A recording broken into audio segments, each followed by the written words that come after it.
Bonjour, merci de nous recevoir dans votre chambre d'hôpital. Pouvez-vous vous présenter, s'il vous plaît?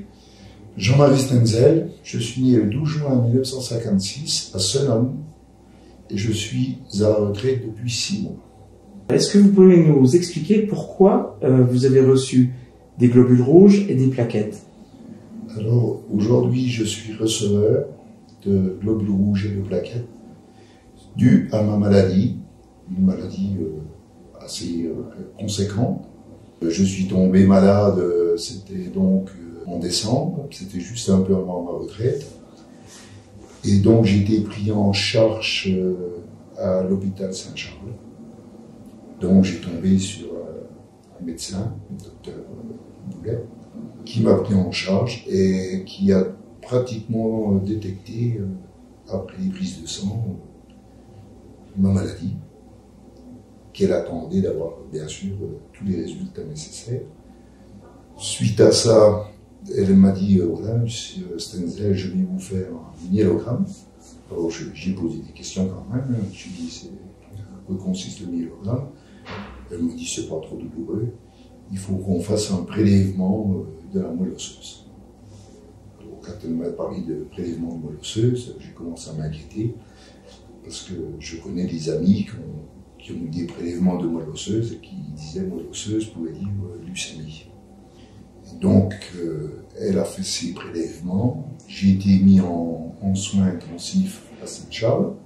Madame Boulet a donc appelé Nancy quand elle a vu les résultats de prise de sang, a contacté Strasbourg et m'a pratiquement dit, quand elle était au téléphone, je l'entendais parler, mon épouse était présent. Elle a dit, je suspecte une aplasie médulaire. Et effectivement, suite au résultat des prélèvements, Madame Boulet est revenue me voir dans la chambre avec le docteur Baumati, qui est au CHU Nancy, et sont venus me voir, m'ont appelé dans la chambre parce que j'étais à l'extérieur. Et elle avait dit de laisser mon numéro de téléphone, qu'on puisse m'appeler. L'infirmière m'a appelé. Et tout de suite, elle m'a dit, monsieur, voilà, nous avons les premiers résultats. On vous rassure, il n'y a pas de cancer, mais vous avez une aplasie médulaire. Qui dit aplasie, elle me dit, c'est donc la moelle osseuse qui ne fabrique plus assez de globules rouges et qui ne fabrique plus de plaquettes. Et l'aplasie, vos défenses immunitaires sont trop basses, donc on ne peut pas vous laisser comme ça. Donc j'ai été suivi en hospitalisation à Saint-Niais. Madame Boulet est venue de nouveau me revoir et elle m'a dit, voilà, monsieur Stenzel, nous allons vous faire une biopsie. Tous les termes médicaux, je ne connais pas. Je suis curieux, je lui dis, ça consiste à quoi? Elle me dit, voilà, la biopsie, on va vous faire un prélèvement de nouveau de la moelle osseuse dans la hanche avec un petit prélèvement d'os. Et tout ça sera envoyé à Nancy, de nouveau pour faire des analyses. J'ai eu donc une fois un myélogramme, j'ai eu un deuxième myélogramme à Saint-Dié, et j'ai eu deux biopsies qui ont été faites par le docteur Dolé, qui se sont très bien passées. J'avais entendu dire que tous ces prélèvements, c'était dur, ça faisait mal. Aujourd'hui, je peux encore dire, j'en ai eu. Je peux dire que franchement, pour moi, ça s'est bien passé. Donc, suite à ça, ben, j'ai été en hospitalisation donc une vingtaine de jours à Saint-Dié. Et après, donc, Madame Boulet, médecin qui me suivait, a demandé à ce que je puisse sortir. Et d'après ses dires, elle m'a dit, voilà, monsieur Stenzel, nous sommes en train de voir avec Nancy et avec docteur Bonatti, on a vu avec les hôpitaux et Paris. Et après, elle est venue donc me revoir en me disant, monsieur Stenzel, il y a le professeur de la Tour, avec le professeur Michelot à Paris, qui serait prêt à vous prendre dans leur service. Alors, ça ou de réfléchir. Elle m'a dit, vous prenez un temps, mais n'attendez pas trop longtemps quand même, parce que vu votre maladie, mon épouse était là, donc ça c'était les jours que j'étais en hospitalisation. Donc j'ai pas réfléchi longtemps, j'ai dit, vu la gravité de cette maladie, j'ai donc dit oui tout de suite. Suite à ça, Paris attendait d'avoir une place, mais en attendant, il fallait toujours me transfuser en plaquettes et bien sûr en sang. Alors au début, c'était un peu dur parce que j'avais des plaquettes, des fois 2 poches 2 fois par semaine. Alors il fallait descendre à Saint-Dié, prise de sang au laboratoire directement pour que les résultats arrivent rapidement à l'hôpital. Une fois les prises de sang faites, il fallait faire venir les plaquettes donc, qui viennent d'ici Nancy. On m'a expliqué, ils ont une VSL qui fait ça, ils appellent ça un coursier d'hôpital qui descendait soit de Saint-Dié ou qui était déjà à Nancy, tout dépendait, qui amenait les plaquettes à Saint-Dié. Donc je recevais donc mes plaquettes et mes poches de sang.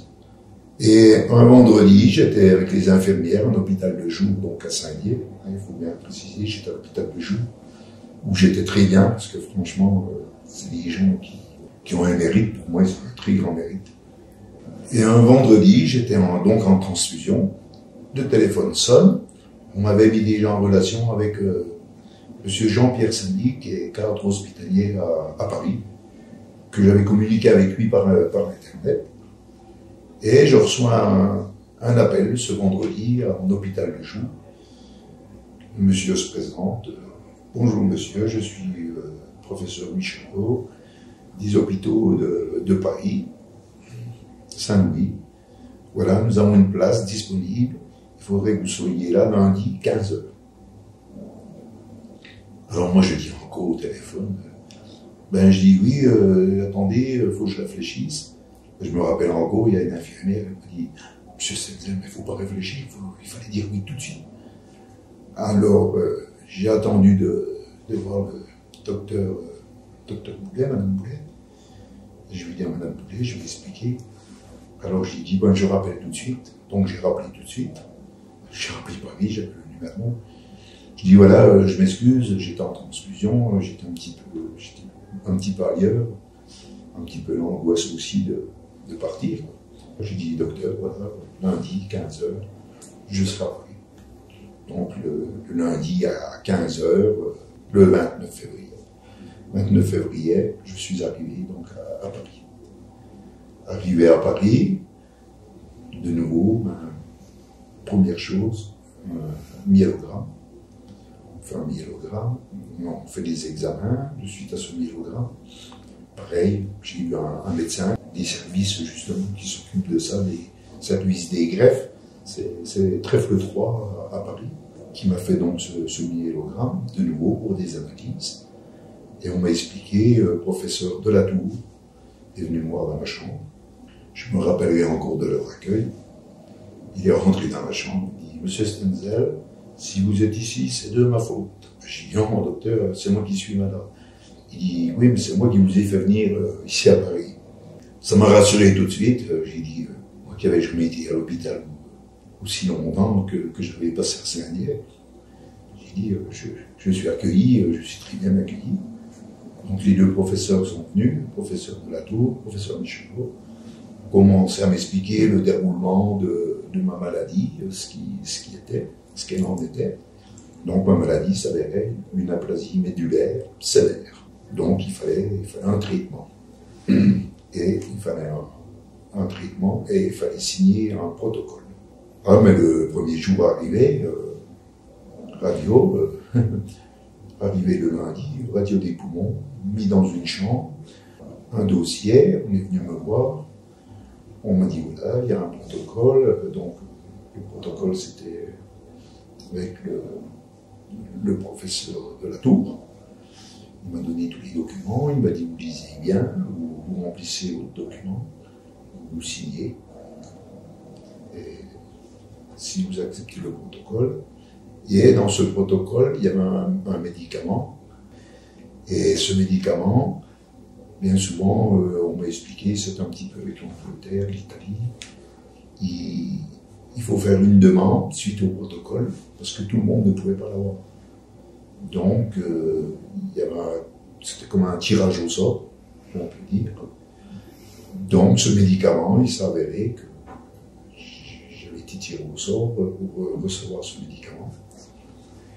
Mais les choses ne sont pas si simples, parce que, en attendant, je recevais toujours du sang, que ce soit à Paris, plaquettes. Mais après, il fallait s'occuper de mon traitement. Donc, ils ont commencé à me faire des analyses de sang, mise sous culture. Alors, j'écoutais ce qu'on m'expliquait, ce qu'on me disait. J'étais rassuré, même que j'étais bien loin de chez moi. Et le traitement devait démarrer, et le professeur de la Tour est venu me voir. On dit, voilà, vous avez une tache au poumon, et avec le traitement qu'on va faire, le risque qu'il y a, il faut qu'on sache ce que c'est, parce qu'un traitement peut dégénérer autre chose. Alors, quand ils sont partis, je me suis dit, ben, dis non, qu'est-ce qui t'arrive? Moi qui avais été un gros fumeur, et ça faisait pratiquement 10 ans que j'avais arrêté de fumer, heureusement. Je le conseille à ceux qui fument, s'ils peuvent arrêter, qu'ils arrêtent, parce que quand on a des maladies comme ça du sang, la fumée ne fait pas du bien. Enfin, chacun fait ce qu'il veut, mais moi, j'ai arrêté. Et je me sens très bien. Et heureusement, parce qu'avec cette maladie, je serais peut-être loin de là, je serais peut-être pas là pour causer. Donc, il s'est avéré qu'il a fallu me faire des prélèvements dans les poumons. On a fait des prélèvements dans les poumons. Il s'est avéré que c'était une infection, mais qu'on pouvait traiter. Donc, les professeurs de la Tour, Michelot, ont fait en sorte à ce que je sois traité sous antibiotiques. Donc, j'ai eu traitement. Et ça a dû commencer, ils ont eu les résultats, je crois, le lundi. Le lundi, ils ont eu les résultats, j'étais sous antibiotiques, le professeur est venu me voir le jeudi. Il m'a dit, Monsieur Senzer, jeudi à midi, on commence le traitement. Alors le traitement, c'est une chimio, c'est pas des chimios fortes comme certains reçoivent, heureusement aussi pour moi. Mais bon, il fallait y passer. Donc, c'était des chimios de 12 heures, sur 4 jours. On m'avait prévenu de ce qui pouvait se passer, ce qu'on appelle des effets du médicament. On m'a dit, vous risquez d'avoir des nausées, des tremblements, mal de dos, des crampes, des rejets de ne pas avoir envie de manger. Tous ces effets-là ne sont pas venus. J'ai pas eu d'effets indésirables. J'ai mangé normalement, je mangeais même bien. Et franchement, voilà. Et tout s'est bien passé, mon traitement s'est bien placé. Et un jour, le professeur est venu me voir, donc j'étais en chambre stérile, bien entendu. Là. Les infirmières, je ne les ai vues qu'à la fin. Le professeur est venu et m'a dit, voilà, Monsieur Stenzel, vous n'êtes plus en aplasie. Alors j'ai demandé, je lui dis, aplasie. Il dit, vos globules blancs, on est stable, on n'est pas ce qu'il faudrait, mais vous avez des défenses, vous pouvez ressortir, vous pouvez prendre un petit peu l'air, mais il va falloir vous protéger, mais pour l'instant, vous serez toujours transfusé, mis à part avec le protocole qu'on a fait, le médicament.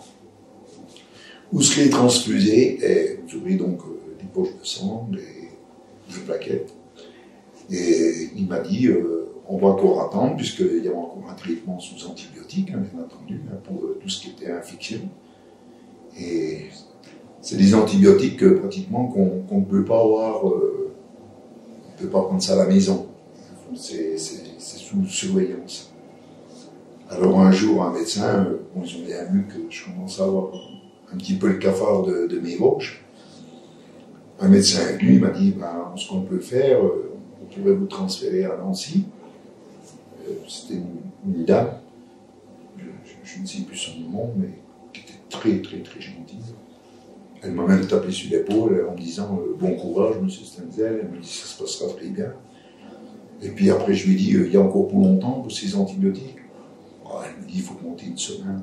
J'ai dit vous savez, je ne vais pas monter à Nancy pour une semaine. Je lui ai dit mais non, je vais continuer mes antibiotiques chez vous. Alors j'ai vu que ça leur a même fait plaisir parce que elle m'a dit ben, c'est gentil de votre confiance. Et puis, voilà. De toute façon, je pouvais leur faire que confiance. Hein. Donc j'ai continué donc, mes antibiotiques à Paris. Et après, je suis sorti. Et Paris s'est mis en relation avec Nancy pour mon suivi médical avec des médecins qui sont ici à Nancy, que je ne connais pas tous les noms, mais qui sont très, très, très gentils, dont le docteur Baumati, que j'ai eu la première fois que je suis rentré ici. Et maintenant, je suis suivi par d'autres médecins et des internes qui sont, franchement, on a au petit soin avec eux. Donc, vous recevez des transfusions à quel rythme? Alors maintenant, je reçois des transfusions, pratiquement avant, puisque Saint-Dié, c'était presque 2 fois par semaine. Je reçois des transfusions maintenant, bien souvent, pour le sang, mes hémoglobines, s'ils sont trop basses, donc je suis transfusé en sang comme aujourd'hui. Mais des fois, ça peut tenir entre 3 et 4 semaines. Et mes plaquettes, en ce moment, on avait un rythme qui tenait. Au lieu de faire tous les semaines, on arrivait pratiquement déjà à 2 semaines. Donc j'avais un rendez-vous tous les 15 jours sur Nancy. On parle de transfusion, là, vous êtes actuellement en train d'être transfusé. Ça fait quel effet d'être transfusé? Ben moi, je dis... pour moi, je sais que ça me fait du bien après, mais pendant la transfusion, bien. Mais comme je disais, je dis à tout le monde, après, c'est vrai que quand on est transfusé, même des fois je rigole, parce que des fois on rigole aussi, hein, parce que la maladie, de temps en temps, il faut aussi la mettre de côté, il faut l'oublier un petit peu. Alors des fois, quand je suis fatigué, je dis, peut-être qu'ils ont été chercher une poche en Corse. Pour présenter, bien sûr, alors que leur sang est très bon, hein, comme le nôtre. Hein. Et puis des fois, je suis remonté comme une horloge. Ma femme, elle me dit, tu vas arrêter. Bon, ben, je dis, ça y est, hein, ils m'ont mis du sang de MacGyver, je ne vais plus arrêter. Voilà.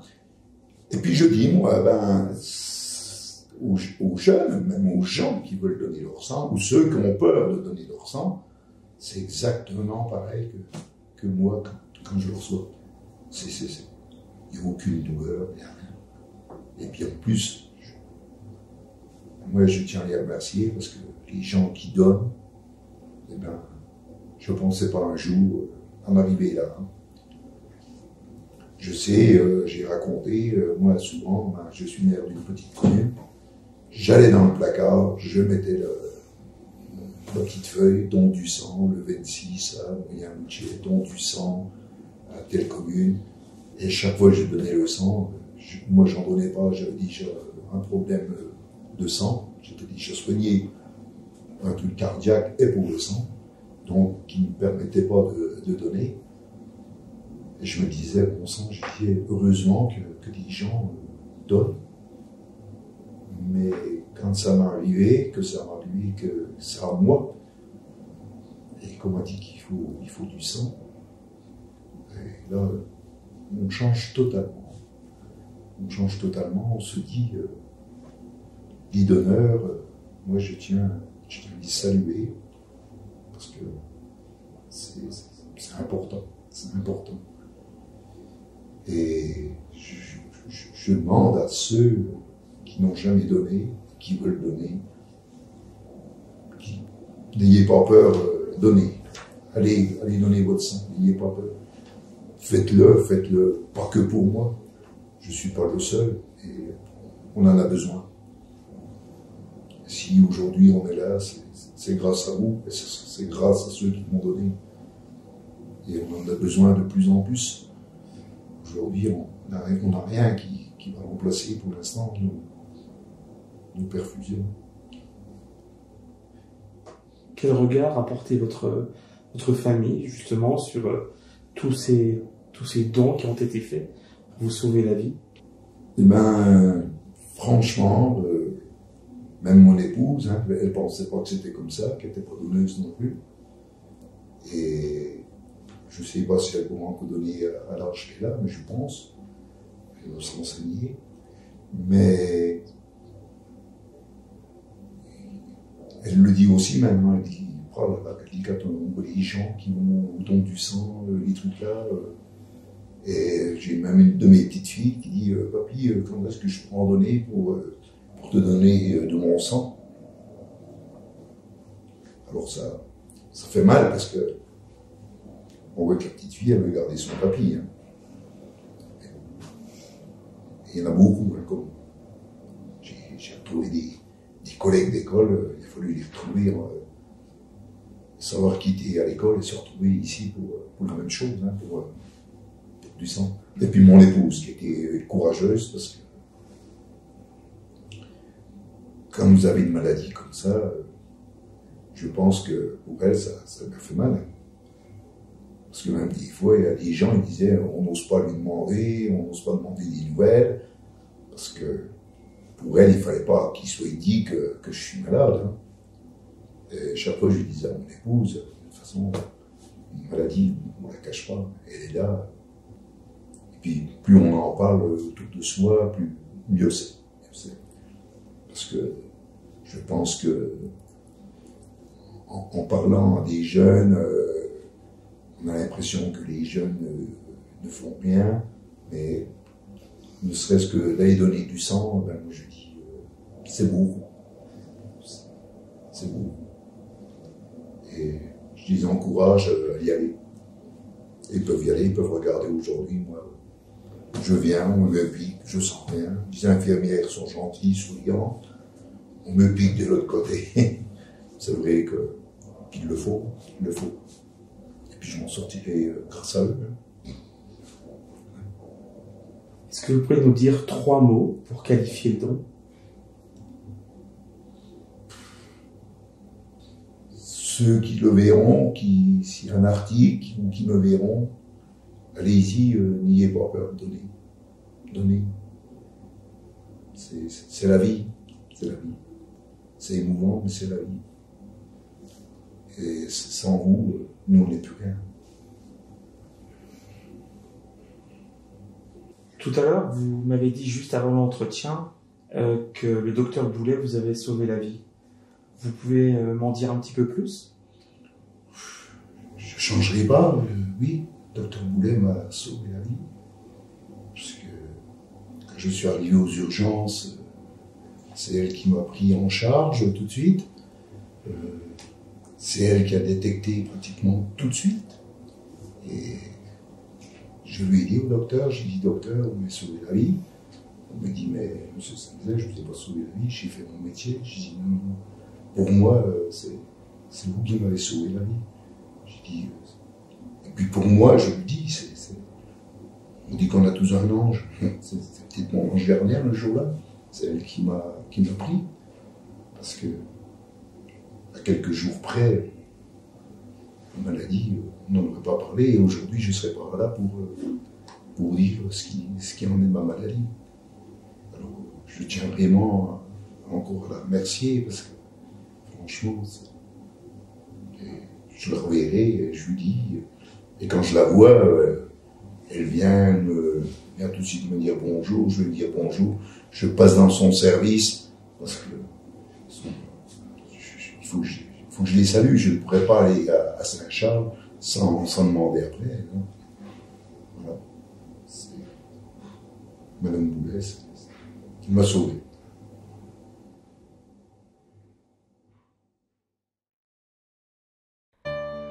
Donneurs de sang bénévoles, faites le don de la vie. Donnez votre sang.